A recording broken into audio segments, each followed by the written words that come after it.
Halo sahabat, salam sejahtera bagi kita semua dan selamat datang di Ruang PC. Sebelum kita mulai, jangan lupa di like, share, komen, dan subscribe bagi yang belum. Aktifkan juga lonceng notifikasinya supaya sahabat selalu mendapat pemberitahuan setiap ada konten baru. Selamat mengikuti.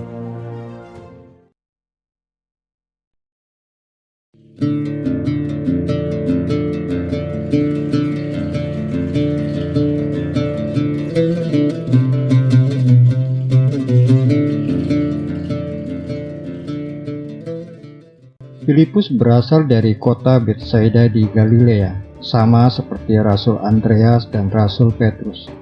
Kota Betsaida dikenal sebagai sebuah kota nelayan di Danau Galilea.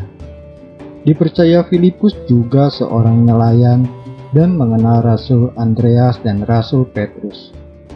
Nama Filipus berasal dari bahasa Yunani Philippos, yang artinya pencinta kuda atau penyayang kuda. Tidak ada makna khusus untuk nama itu.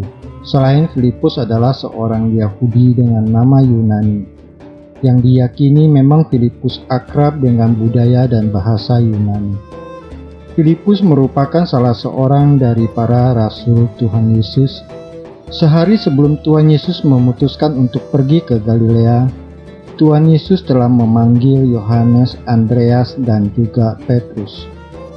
Kemudian sehari setelahnya Tuhan Yesus bertemu dengan Filipus dan berkata, "Ikutlah aku." Kitab suci tidak menceritakan respon Filipus atau bagaimana sikap Filipus terhadap panggilan Tuhan Yesus. Selain Filipus mengikuti Tuhan Yesus dengan penuh sukacita, Filipus ingin membagikan sukacitanya itu kepada sahabatnya Nathanael. Ia pun pergi mendapatkan Nathanael.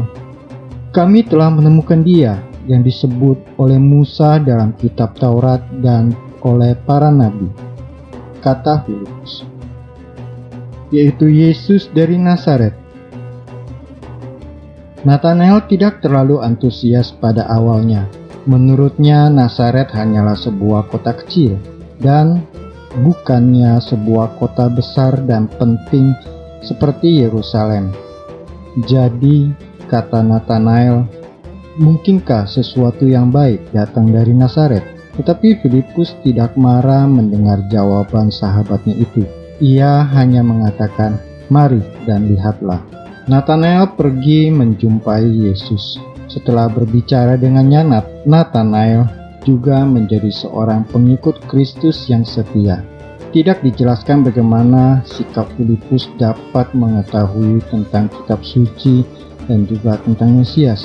Tetapi yang jelas, sejak dipanggil oleh Yesus menjadi muridnya, ia secara mental dan rohani sangat terikat dan sangat percaya kepada Tuhan Yesus.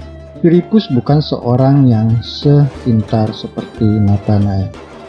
Filipus adalah seorang yang spontanitas, lugu dan polos hatinya. Pikirannya sangat sederhana. Pikirnya kalau Mesias sendiri yang datang kepadanya, maka ia harus mewartakan sukacita itu kepada orang lain. Dan orang pertama-tama itu adalah Nathanael, sahabatnya. Filipus bukan tipe orang yang suka debat. Itu sebab Filipus tidak berdebat dengan Nathanael tetapi hanya menjawab, "Mari dan lihatlah." Suatu ketika pada saat orang banyak mengikuti mereka, maka laparlah mereka dan hati Tuhan Yesus tergerak untuk menolong mereka. Tuhan Yesus bertanya kepada Filipus, "Di manakah kita akan membeli roti supaya mereka ini dapat makan?" Berikut jawaban spontan dari Filipus, "Roti seharga 200 dinar tidak akan cukup untuk mereka ini, sekalipun masing-masing mendapat sepotong kecil saja." Tuhan Yesus bertanya kepada Filipus untuk mengujinya. Jawaban Filipus sangat logis. Dengan semua uang yang ada untuk membeli semua roti, memang tidak akan bisa dibagikan kepada orang-orang itu karena sangat banyak jumlahnya. Filipus tidak berpikir jauh dan tidak ada pikiran alternatif lain yang mungkin akan terjadi. Filipus tidak berpikir bahwa yang bertanya kepadanya adalah Mesias, Anak Allah, yang mampu membuat mukjizat.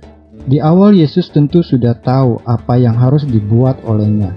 Namun ia harus bertanya kepada Filipus untuk mengetahui sejauh mana pengetahuannya tentang dirinya, Anak Manusia, Mesias yang mereka yakini saat itu.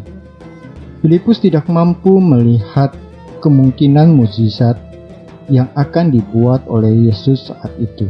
Filipus adalah seorang rasul yang sangat aktif menghubungkan orang-orang kepada Tuhan Yesus, seperti yang dibuatnya pada Nathanael.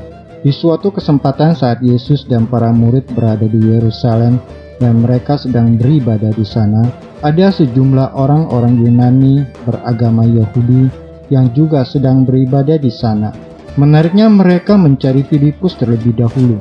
Mungkin karena mereka merasa lebih akrab dengan Filipus yang dianggapnya mengerti bahasa Yunani. Lalu Filipus meminta bantuan Andreas sehingga orang-orang Yunani ini bisa bertemu dengan Yesus.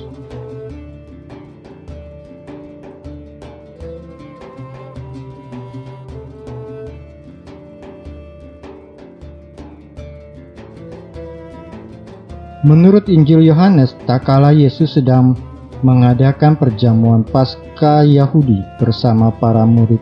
Pada saat itu Yesus menjelaskan tentang Allah Bapanya. Saat itu Yesus menyampaikan sekali lagi tentang dirinya dan tentang Bapanya.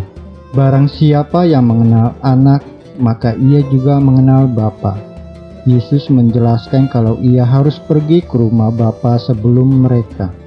Filipus karena keluguannya secara spontan bertanya kepada Yesus, "Tuhan, tunjukkanlah Bapa itu kepada kami, itu sudah cukup bagi kami." Pertanyaan Filipus itu memperoleh sebuah teguran. "Telah sekian lama aku bersama-sama kamu, Filipus, namun engkau tidak mengenal aku. Barang siapa yang telah melihat aku, ia telah melihat Bapa. Bagaimana engkau berkata, tunjukkanlah Bapa itu kepada kami?" Filipus terkejut dan karena menyadari sangat sedikit dia mengenal Yesus secara pribadi.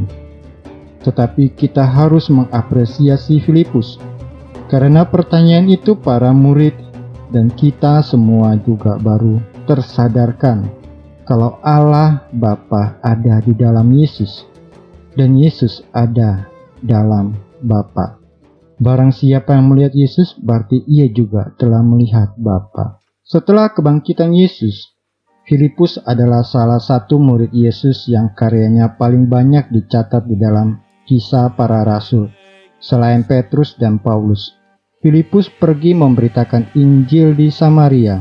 Di sana ia membuat begitu banyak tanda mukjizat sehingga penduduk kota dengan bulat hati menerima kabar gembira yang dibawanya. Filipus yang penuh dengan kuasa Roh Kudus mengusir banyak roh jahat yang merasuki orang-orang di situ. Ia juga menyembuhkan banyak orang lumpuh dan orang timpang sehingga semua orang besar kecil mengikuti dia. Setelah itu nama Rasul Filipus kemudian tidak lagi disebutkan di dalam kitab Kisah Para Rasul. Menurut tradisi masyarakat Kristen perdana, Filipus berkarya di Syria, Frigia, dan sekitar Asia Kecil di mana ia kemudian wafat sebagai martir di Hierapolis, Frigia, sekarang wilayah Turki. Pada tanggal 27 Juli tahun 2011, kantor berita Turki melaporkan bahwa para arkeolog telah menemukan sebuah makam yang diklaim sebagai makam Santo Filipus Rasul di Hierapolis, dekat kota Denizli, Turki. Para ilmuwan telah menemukan makam dalam sebuah gereja yang baru ditemukan. Sahabat Ruang PC, Rasul Filipus mungkin bukan seorang yang secerdas seperti Nathanael Bartolomeus, tapi Tuhan Yesus memilih dia sebagai rasulnya karena kesetiaannya, kepolosannya, dan kerendahan hatinya.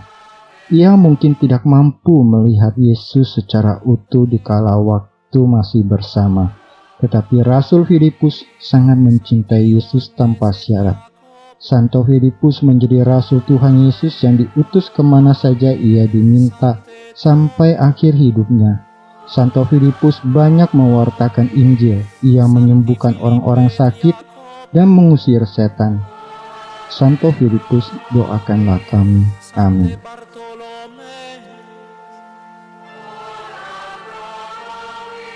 Sante Matteo, Santi Simone Taddeo, Sante Mattia, Sante Luca, Sante Marce, Sante Barnaba,